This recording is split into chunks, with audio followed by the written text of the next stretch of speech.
Trop peu, trop tard. Les décisions prises par le gouvernement chinois d'abandonner la politique de l'enfant unique semblent écrire une page de l'histoire. Mais le changement est-il suffisamment important pour résoudre le problème démographique du pays? Bonjour et bienvenue dans la revue de presse de vendredi. Les intrusions probablement les plus grandes dans la vie des Chinois, la politique de l'enfant unique de la Chine, est mise en place depuis 35 ans. Maintenant, selon les médias officiels, tous les couples vivant dans le pays seront autorisés à avoir le deuxième enfant. Mais est-ce juste une goutte dans l'océan?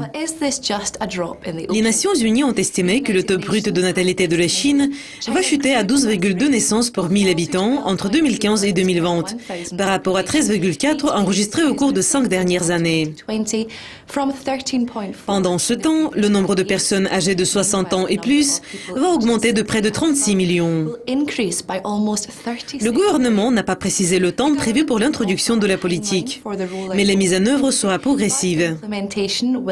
Par conséquent, beaucoup ne sont pas impressionnés par ce changement dit symbolique et croient que l'assouplissement de la politique aura un impact limité. Xi Jinping a déclaré « Il n'y aura peut-être pas de baby-boom. Nous devons être prudents pour ne pas surestimer une stimulation à court terme du PIB. Et ce n'est pas tout. Le succès du nouveau plan peut être terni par le fait que les gens ne veulent ou ne peuvent tout simplement pas se permettre d'élargir leur famille. » Tandis que Steve Zhen admet que c'est un pas important dans la bonne direction, il a concédé. La plupart des familles chinoises urbaines ne veulent pas avoir 2 enfants en raison des coûts énormes impliqués pour élever des enfants. En effet, la population semble divisée. Une mère Li Chunying a dit « En ce qui concerne le deuxième enfant, ma réponse est non, non et non, quelle que soit la politique. » Cependant, l'homme d'affaires James Liang a déclaré sur la politique qu'elle devrait être complètement enlevée.